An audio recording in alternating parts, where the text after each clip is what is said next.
പുതിയ വീഡിയോയിലേക്ക് എല്ലാവർക്കും സ്വാഗതം. ഞാൻ അനുശ്രീ മുത്തേരി. നിങ്ങൾ ആദ്യമായാണ് ഈ ചാനൽ കാണുന്നതെങ്കിൽ വീഡിയോ മുഴുവനായും കണ്ടതിന് ശേഷം ദയവായി സബ്സ്ക്രൈബ് ചെയ്ത് അടുത്തുള്ള ബെൽ ബട്ടൺ പ്രസ് ചെയ്യുക. ഭൂമി നമ്മുടെ ഗ്രഹമാണ്. പ്രപഞ്ചത്തിലെ ജീവൻ ഉണ്ടെന്ന് നമുക്ക് ഉറപ്പായും അറിയാവുന്ന ഒരേയൊരു സ്ഥലം. ഭൂമി സൂര്യനിൽ നിന്നുള്ള മൂന്നാമത്തെ ഗ്രഹം, വലുപ്പത്തിലും പിണ്ഡത്തിലും സൗരയൂഥത്തിലെ അഞ്ചാമത്തെ വലിയ ഗ്രഹം. നീലജലം, തവിട്ട്, പച്ച നിറത്തിലുള്ള ഭൂപ്രദേശങ്ങൾ, വെളുത്ത മേഘങ്ങൾ എന്നിവയാണ് ഭൂമിയുടെ സവിശേഷതകൾ. ഭൂമിയുടെ 71% വെള്ളത്താൽ മൂടപ്പെട്ടിരിക്കുന്നു. അതിനാൽ ബഹിരാകാശത്ത് നിന്ന് ഇത് നീലയായി കാണപ്പെടുന്നു. അതുകൊണ്ട് തന്നെ ഭൂമിയെ ബ്ലൂ പ്ലാനറ്റ് എന്ന് വിളിക്കുന്നു. സൂര്യൻ ഏകദേശം 150 ദശലക്ഷം കിലോമീറ്റർ അകലെയാണ്. ഭൂമിക്ക് സൂര്യനെ ചുറ്റാൻ 365 ദിവസങ്ങളും ഭൂമി അതിന്റെ അച്ചുതണ്ടിൽ സ്വയം കറങ്ങാൻ 23 മണിക്കൂറും 93 മിനിറ്റും എടുക്കും. അതിന് 12,756 കിലോമീറ്റർ വ്യാസമുണ്ട്. നമ്മുടെ ഗ്രഹത്തിന്റെ ദ്രുതഗതിയിലുള്ള കറക്കവും ഉരുകിയ നിക്കൽ ഇരുമ്പ് കാമ്പും വിപുലമായ കാന്തിക ബലത്തിന് കാരണമാകുന്നു. അത് അന്തരീക്ഷത്തോടൊപ്പം സൂര്യനിൽ നിന്നും മറ്റു നക്ഷത്രങ്ങളിൽ നിന്നും വരുന്ന എല്ലാ ദോഷകരമായ വികിരണങ്ങളിൽ നിന്നും നമ്മെ സംരക്ഷിക്കുന്നു. ഭൂമിയുടെ അന്തരീക്ഷം ഉൽക്കകളിൽ നിന്ന് നമ്മെ സംരക്ഷിക്കുന്നു. അവയിൽ ഭൂരിഭാഗവും ഉപരിതലത്തിൽ പതിക്കുന്നതിന് മുമ്പ് കത്തിത്തീരുന്നു. ഓക്സിജൻ, സിലിക്കൺ, മഗ്നീഷ്യം, ഇരുമ്പ്, അലൂമിനിയം, നിക്കൽ എന്നീ പ്രധാന മൂലകങ്ങളാൽ നിർമ്മിതമാണ് ഭൂമി.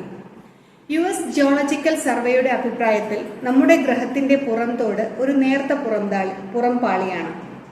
അതിൽ കൂടുതലും സിലിക്കേറ്റും ബസാൾട്ടിക് പാറകളും അടങ്ങിയിരിക്കുന്നു. ഇത് ഗ്രഹത്തിന്റെ ഉപരിതലത്തിൽ നിന്ന് ശരാശരി 18 മൈൽ താഴേക്കായി വ്യാപിച്ചിരിക്കുന്നു. ഭൂമിയുടെ ഉപരിതലത്തെ 7 ഭൂഖണ്ഡങ്ങളായി തരംതിരിച്ചിരിക്കുന്നു. Africa, Antarctica, Asia, Australia, Europe, വടക്കേ അമേരിക്ക, തെക്കേ അമേരിക്ക എന്നിവയാണവ. ഈ ഭൂഖണ്ഡങ്ങൾ 5 പ്രധാന ജലാശയങ്ങളാൽ ചുറ്റപ്പെട്ടിരിക്കുന്നു. Arctic, Antarctic, Atlantic, Indian, Pacific സമുദ്രങ്ങൾ ആണവ. നാസയുടെ കണക്കനുസരിച്ച് നമ്മുടെ ഗ്രഹത്തിന്റെ അന്തരീക്ഷം 78% nitrogen, 20% oxygen, 0.9% argon, 0.04% carbon dioxide കൂടാതെ മറ്റു വാതകങ്ങളുടെ സാന്നിധ്യവും ഉണ്ട്. ഭൂമി അതിന്റെ അച്ചുതണ്ടിൽ 23.4 ഡിഗ്രി ചെരിഞ്ഞിരിക്കുന്നു. അതായത് വർഷത്തിൽ സൂര്യപ്രകാശം ഗ്രഹത്തിന്റെ ഉപരിതലത്തിൽ അസമമായി വീഴുന്നു. ഇത് ഭൂരിഭാഗം ഗ്രഹങ്ങളിലും കാലാനുസൃതമായ വ്യതിയാനം സൃഷ്ടിക്കുന്നു. ക്രസ്റ്റ്, മാന്റിൽ, കോർ എന്നിവയാണ് ഭൂമിയുടെ അകത്തുള്ള 3 പാളികൾ. കോർ ഭൂമിയുടെ വോളിയത്തിന്റെ 15% മാത്രമാണ്. അതേസമയം മാന്റിൽ 84%.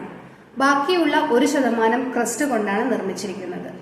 ഭൂമിയുടെ പുറംഭാഗത്തെ ക്രസ്റ്റ് എന്ന് വിളിക്കുന്നു. ഇത് പാറ കൊണ്ട് നിർമ്മിച്ച തണുത്തതും നേർത്തതും പൊട്ടുന്നതുമായ പുറംഭാഗമാണ്. മാന്റിൽ നമുക്ക് അറിയാവുന്നതുപോലെ ഇത് കട്ടിയുള്ള പാറ കൊണ്ട് നിർമ്മിച്ചതും ചൂടുകൂടിയതുമാണ്.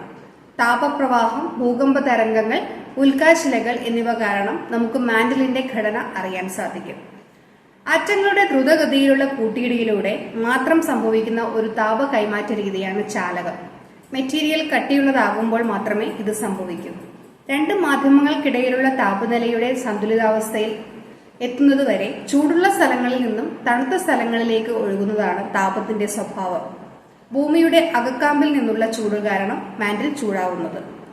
ഭൂമിയുടെ മധ്യഭാഗം ഒരു സാന്ദ്രമായ ലോഹക്കോർ കൊണ്ടാണ് നിർമ്മിച്ചിരിക്കുന്നത്. ഭൂമിയുടെ കാമ്പിന്റെ ലോഹ സ്വഭാവം കാരണം ഗ്രഹത്തിൽ ഒരു കാന്തിക ശക്തിയുണ്ട്. ഭൂമിയുടെ കോർ ഒരു ഖര ആന്തരിക കാമ്പും ദ്രാവക ബാഹ്യ കാമ്പും ചേർന്നതാണ്. ഭൂമിയെക്കുറിച്ച് അറിയാൻ ഇനിയും കുറേയധികം കാര്യങ്ങൾ ബാക്കിയുണ്ട്. നമ്മൾ ജീവിക്കുന്ന ഗ്രഹത്തിന്റെ സവിശേഷതകൾ നാം ഓരോരുത്തരും അറിഞ്ഞിരിക്കേണ്ടതുണ്ട്. നല്ലൊരു ദിനം ആശംസിക്കുന്നു. ഈ വീഡിയോ ഇഷ്ടപ്പെടുകയാണെങ്കിൽ ദയവായി സബ്സ്ക്രൈബ് ചെയ്യുക. നന്ദി, നമസ്കാരം.